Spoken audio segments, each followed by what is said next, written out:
The invasion begins. The massive Cradari warship Eternal Conquest dropped out of hyperspace, its obsidian hull absorbing starlight like a void against the backdrop of space. On the command deck, Supreme Commander Vexer stood with his forearms clasped behind his back, his scaled skin reflecting the eerie blue glow of tactical displays. Thousands of stars had witnessed the Cradari's unstoppable march across the galaxy, with over 50 species now serving as vassals to their empire. Supreme Commander, we've established orbit around the human colony, reported First Lieutenant Drex, his voice a guttural rumble through specialized breathing apparatus. Proxima Haven appears to have minimal orbital defenses. Population approximately 4 million. Vexer's vertical pupils narrowed with satisfaction. Primitive technology, as expected, these humans have barely left their cradle system. His mandibles clicked thoughtfully. They've existed as a spacefaring species for less than 2 centuries, the audacity to refuse our initial contact demands. Shall we commence standard subjugation protocol?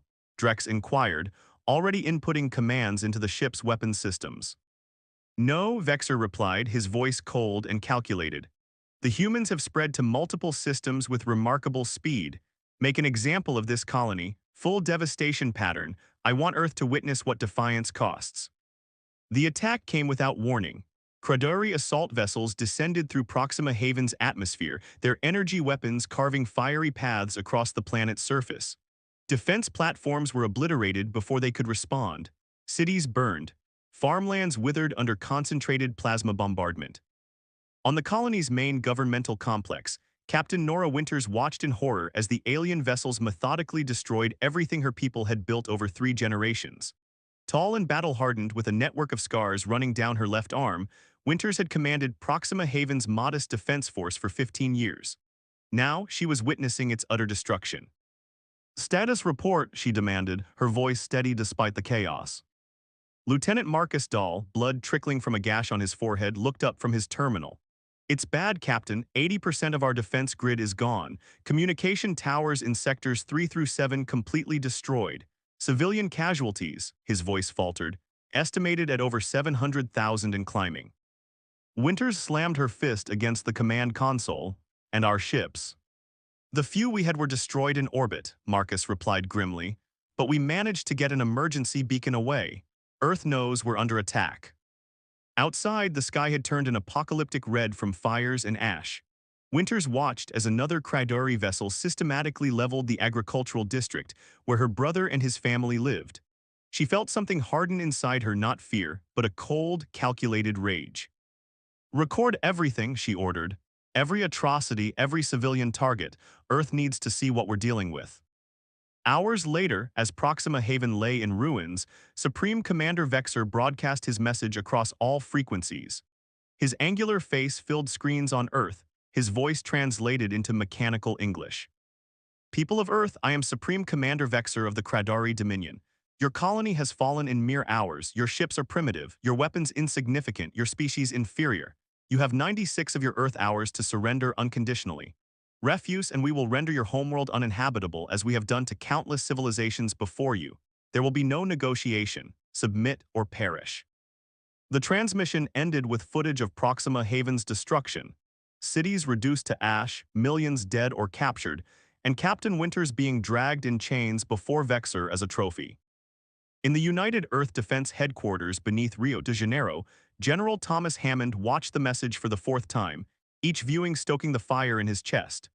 Around him, military commanders and world leaders sat in stunned silence, their faces illuminated by holographic displays showing Proxima Haven's devastation. "Options?" President Jimenez asked, her voice barely audible. Admiral Ryota Tanaka, commander of Earth's Space Fleet, cleared his throat. "Our conventional forces are outmatched. The Cradari ships outnumber ours 5 to 1, and their technology appears at least a century beyond our capabilities." "So we surrender," the British Prime Minister's voice cracked. General Hammond stood slowly, his weathered face set with fierce determination. "No, we fight, but not conventionally." He activated a tactical display showing the Cradari fleet's approach path. "These aliens have conquered for millennia. They expect either immediate surrender or a direct military confrontation, but humans have always excelled at one thing: adapting." "What are you suggesting, General?" President Jimenez asked. Looking at their attack patterns, they're overconfident, almost careless, Hammond replied. They've never faced a species like us, unpredictable, innovative, willing to sacrifice everything for survival. We need to show them why that was their fatal mistake. Dr. Olivia Parker, head of the Advanced Weapons Division, stepped forward. Her eyes were rimmed red. Her daughter had been stationed on Proxima Haven. My team has been analyzing the Cradori ships from the limited footage we have. Their shielding technology has a vulnerability to certain frequency disruptions and unusual attack vectors. Elaborate, Dr. Hammond prompted. Their shields are optimized against conventional energy weapons, but show gaps when dealing with kinetic impacts at specific velocities and synchronized electromagnetic pulses, Parker explained. And there's something else. Their ships use a form of quantum communication we might be able to disrupt.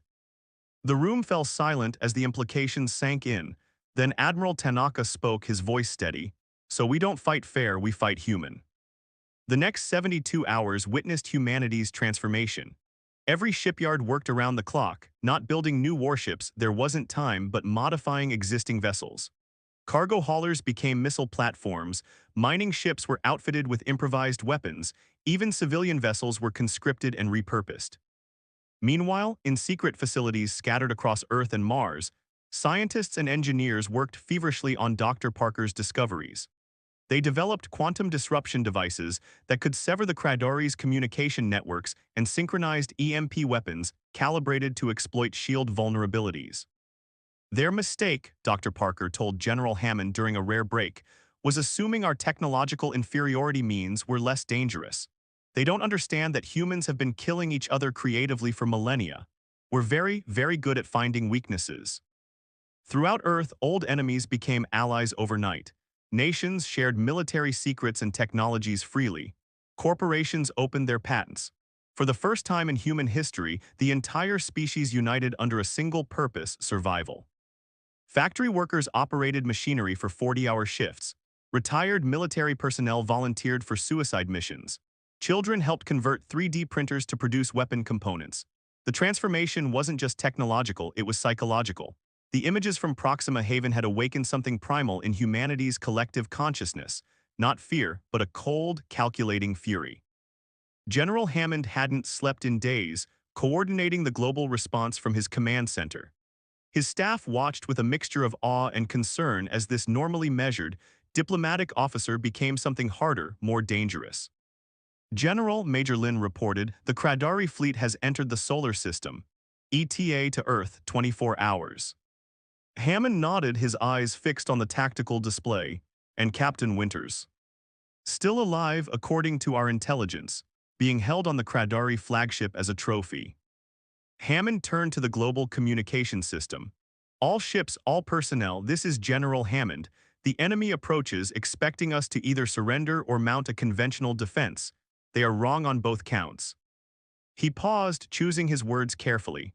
We're not just fighting for Earth. We're fighting for every species these monsters have enslaved or destroyed. For thousands of years, they've believed themselves invincible. Today, we prove them wrong. As Earth's hastily assembled fleet prepared for battle, something remarkable happened across the planet. In Moscow's Red Square, 1 million people gathered to sing songs of defiance. In the Great Mosque of Mecca, prayers were offered for pilots who wouldn't return. Children in Buenos Aires drew pictures for soldiers they'd never meet. Humanity prepared for war not with massive fleets and conventional tactics, but with cunning, determination, and a fierce refusal to submit. Supreme Commander Vexor watched with growing puzzlement as Earth's response unfolded on his tactical displays. Their ships were launching in patterns that made no tactical sense, small vessels scattering in all directions, larger ships moving into positions that offered no strategic advantage. They panic, Lieutenant Drex observed. They flee like frightened prey. But something nagged at Vexor's instincts. In thousands of years of conquest, he'd witnessed many reactions to Cradori might: fear, despair, desperate courage, but this felt different. The humans weren't behaving like any species he'd encountered before. Increase scanner resolution, he ordered. I want to know exactly what every one of those ships is doing. As the Cradori fleet accelerated toward Earth, humanity's strange exodus continued. Hundreds of vessels launched, scattering across the solar system like seeds in the wind. To the Cradori, it looked like chaos. They couldn't have been more wrong. Humanity's Firestorm. General Hammond stood on the bridge of the hastily modified command vessel Defiance, observing the tactical display with grim satisfaction. The Cradari fleet had taken the bait, their formation tightening as they approached Earth's orbit, weapons primed for what they assumed would be a simple slaughter. "All units report ready, General," his communications officer announced, voice steady despite the enormity of what they faced. "Operation Prometheus is go." Hammond nodded, his thoughts briefly turning to the ancient myth of the Titan who stole fire from the gods to give to humanity, an appropriate name for what they were about to attempt. "Signal all ships," he ordered, "execute Phase 1. Across the solar system, hundreds of seemingly fleeing human vessels suddenly altered course. The panicked evacuation had been a carefully orchestrated deception. Now, like a closing net, they converged on the Cradari fleet from multiple vectors. On the bridge of the Eternal Conquest, Supreme Commander Vexor's confusion turned to alarm as warning signals blared. "What are they doing? These trajectories are suicidal. They'll be obliterated before they can even fire." His words were cut short as the first wave struck. Not warships, but modified cargo haulers and mining vessels, their engines pushed beyond safety limits, accelerated to near-relativistic speeds. Packed with nuclear warheads and guided by volunteer pilots who knew they wouldn't return, they slammed into the Cradari formation like cosmic bullets. The explosions were spectacular. Cradari shields designed to deflect energy weapons buckled under the kinetic assault. 5 destroyers vanished in nuclear fire. A battle cruiser's shields flickered and died. "Impossible," Vexor roared, his composure shattered. "Adjust shield harmonics." "They're targeting our frequency gaps," his science officer reported, panic evident in his voice. "Somehow they've identified our vulnerabilities." But the kamikaze attacks were merely the beginning. As the Cradari scrambled to respond, the second phase commenced. Mining ships with reconfigured industrial lasers fired concentrated beams that punched through weakened shields.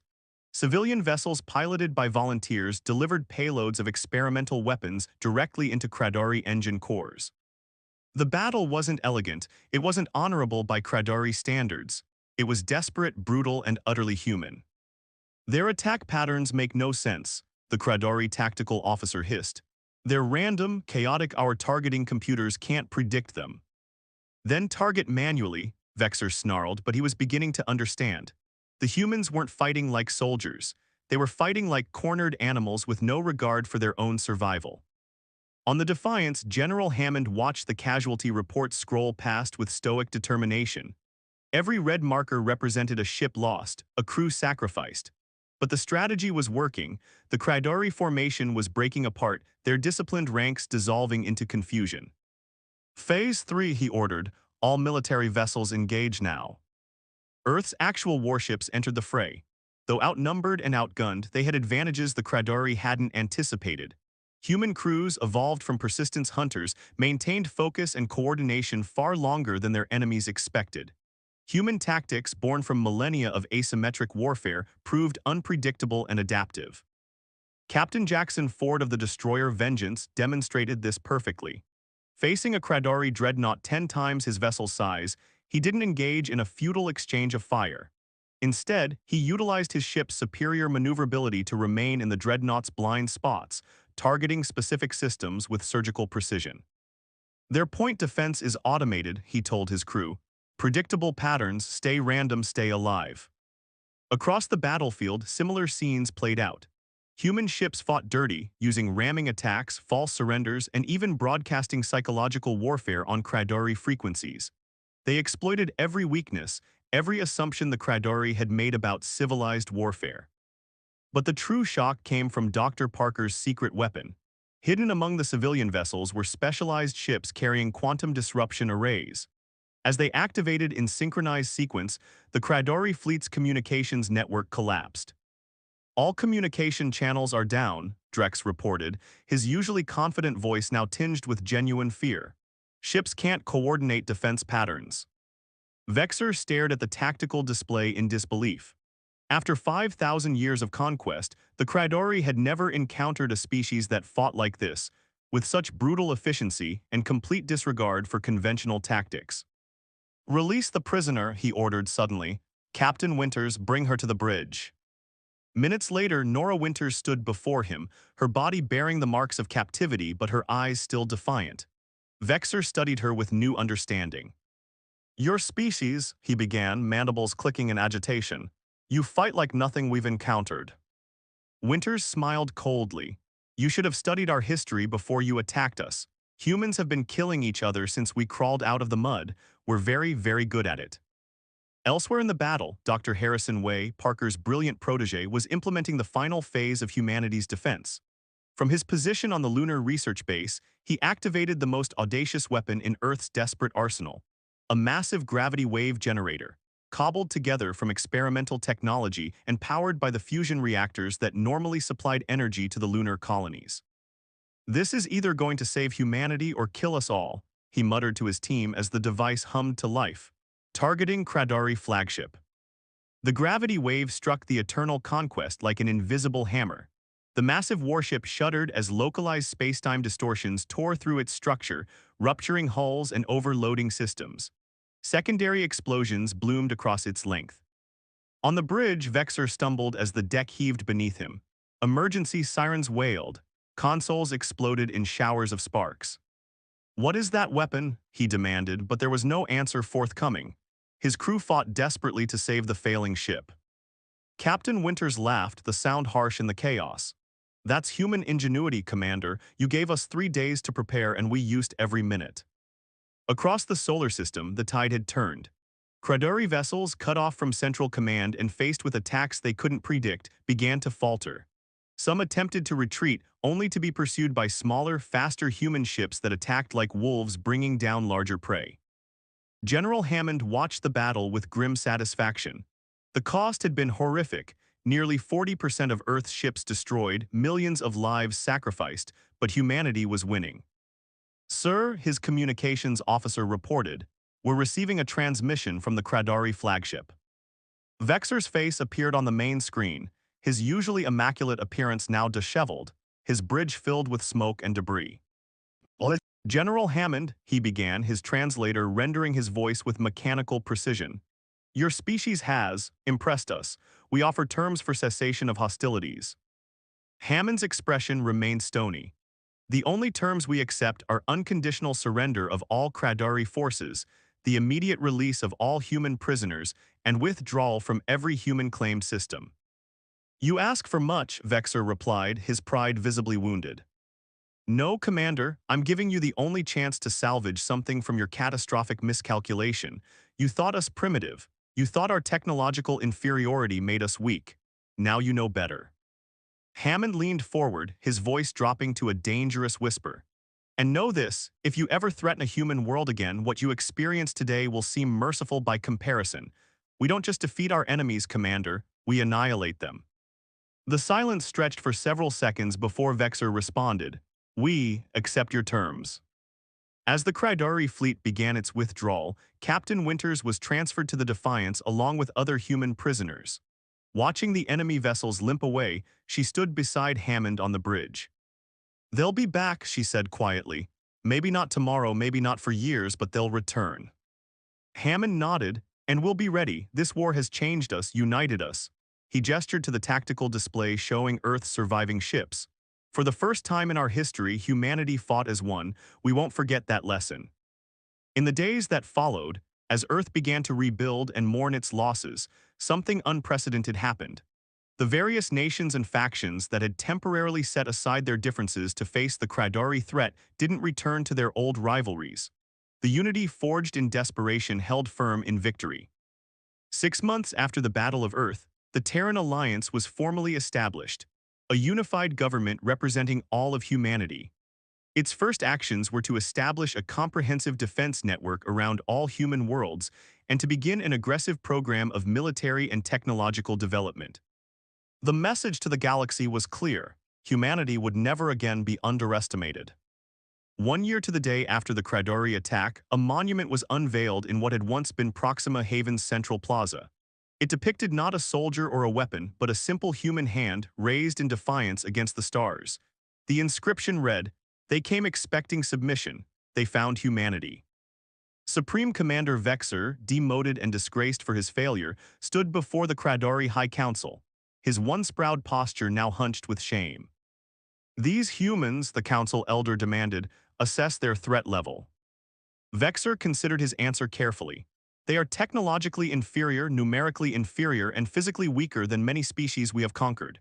And yet, he paused, remembering the ferocity with which they had fought, the speed with which they had identified and exploited Cradori weaknesses. And yet they are the most dangerous species we have ever encountered, he concluded. They do not fight to win battles, they fight to annihilate their enemies. They do not follow rules of engagement. They adapt, improvise, and sacrifice themselves without hesitation. Your recommendation, the elder asked. Avoid further conflict at all costs, Vexer replied without hesitation. The Cradori Empire has stood for 5 millennia because we chose our battles wisely. These humans, they turn everything into a weapon, even their own deaths. Their apology for defying us came too late. Humanity brought the Firestorm, and I fear we have only glimpsed what they are capable of. In Earth orbit, the newly commissioned flagship of the Terran Alliance, the Humanity's Vengeance, prepared for its maiden voyage. Its mission, to explore the stars not just with curiosity but with caution, not just with hope but with strength. Aboard the bridge, General Hammond, now Fleet Admiral, gazed out at the stars with new eyes. Humanity had survived its first contact with an interstellar empire, not through diplomacy or technological superiority, but through qualities that had defined the species since its earliest days: adaptability, determination, and a fierce will to survive. Set course for the frontier, he ordered. The galaxy now knows we exist. It's time we introduced ourselves properly. As the massive ship accelerated into the darkness, humanity's message to the cosmos was unmistakable. We are here, we will not be conquered, and our fire burns brighter than you can imagine.